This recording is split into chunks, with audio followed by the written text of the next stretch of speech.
Sup guys, so in March of 2026 we have Max Holloway versus Charles Oliveira for the BMF title, and in this video I just wanted to give my thoughts on what I think the options are for the backup fighter in the event that one of the main event fighters were to pull out.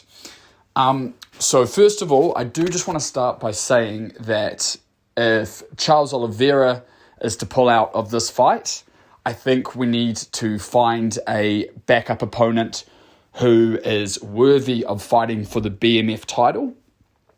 If Max Holloway were to be the member of the main event to pull out, I don't think we do an interim BMF, right? I think that's more disastrous for the card because then you lose the BMF title. But I think the show must go on. And at the moment, the co-main is Moicano versus Ortega. I do not think you can headline a pay-per-view with that. So I believe in that instance, it just becomes a sort of fight night. Maybe they make it a title eliminator situation even. Again, just so it can be headlining a pay-per-view. But I still think you need Charles Oliveira at the top of the bill as the big star to carry that pay-per-view. But I do think there's different implications for who you would call based off of who pulls out. Because once again, if Charles pulls out, we need to find a BMF-worthy contender. Anyway, enough of that. Who do I think could be the backup options? So I'll start with the obvious, which is the current co-main event is in the lightweight division, and it's Brian Ortega versus Renato Moicano. Do I think either of them have done enough to fight for the BMF title? I like them both, but I actually don't. I don't think either of them. I don't think Ortega has, even though he's a bit of a BMF, Max has already beaten the shit out of him. So if Max were to pull out, I don't think it works for Ortega. If Charles were to pull out, I don't think you break up that fight. He's already got an opponent in Moicano. I don't think it's worth it.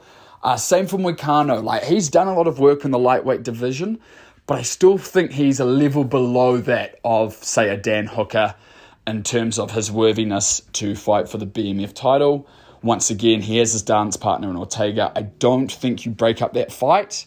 The card's already going to be quite weak, losing the main event. I think you keep that fight together. So my first prediction is no, we do not look to the co-main event that is in the same division. I think we look elsewhere.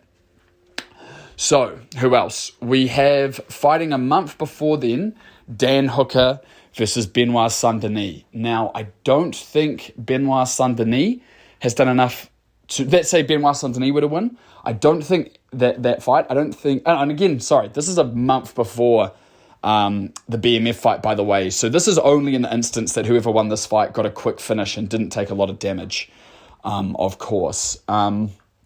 Otherwise, both those guys are likely going to be out. But I thought I'd just quickly cover them. If Benoit wins that fight, I think maybe he could fight Charles in a contenders fight, if it were to be Max who pulled out.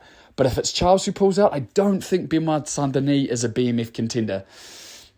If Dan Hooker were to win that fight, again, this is very unlikely that Dan Hooker's going to get a quick finish over Benoit Saint-Denis. But if he did, I think he is your guy. He is perfect backup for this main event. I think out of anyone else in the lightweight division who hasn't fought for the BMF title yet, he is the most deserving. So he can fill that role of if it's Charles who pulls out, you can put him in for the BMF title, no problem.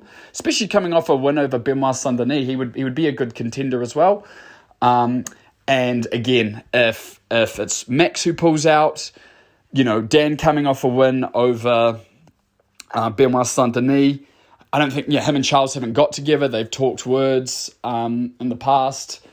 Again, I think Dan Hooker would be a perfect backup opponent coming off a win.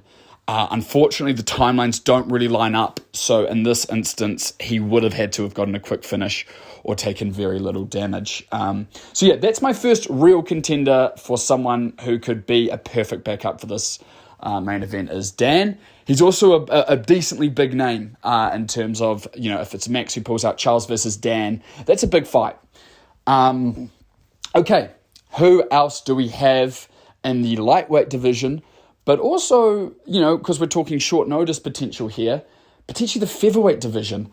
The only person in the featherweight division I think you'd put in there for a BMF and move them divisions at the moment is it's Diego Lopez. And once again, he's fighting a month earlier against Volkanovski, and there's some issues with Diego because say he loses to Volkanovski, he's probably, a month earlier, he's probably taken some damage, probably not ready to go back in there. Also, he'd be coming off of a loss, which isn't ideal to headline a pay-per-view. Had Diego, if Diego beats Volkanovski, now he's the featherweight champ. I don't think you send up your featherweight champ to potentially lose at lightweight, to go up and fight for not a title. It just doesn't make a lot of sense to me. Again, even if he does beat Volk, he probably took a lot of damage. So I think Diego's out. That's kind of all the featherweight's done for me. I don't think there's anyone else at featherweight I'd put in there. There are two other people I just want to touch on. First is again, there's a lot of ifs. I really need to probably do an updated version closer to the fight once we know some of these details. The first is if Justin Gaethje were to lose to Paddy Pimblett, you could offer him a BMF title fight. He's a bit of a diva as of recent. But, a BMF title fight, that's best case scenario for Gaethje coming off a loss against Paddy, I think. And, he's a BMF, he's been around, he's been the BMF. You could put him in there. Once again, though, Max already bet the shit out of him, so maybe not. And he's already lost to Charles too. So, I don't know, as I'm speaking to Gaethje, I probably think no. Arman Tsarukyan is always, crawling around that lightweight division. I don't think he's done enough to fight for a BMF. But, Arman versus Max, that's a big fight. That's a number one contenders fight. That can, justify headlining a pay-per-view. Same with Arman versus Charles Oliveira too. He's another big name. You make that a title eliminator. Their first fight was a split decision.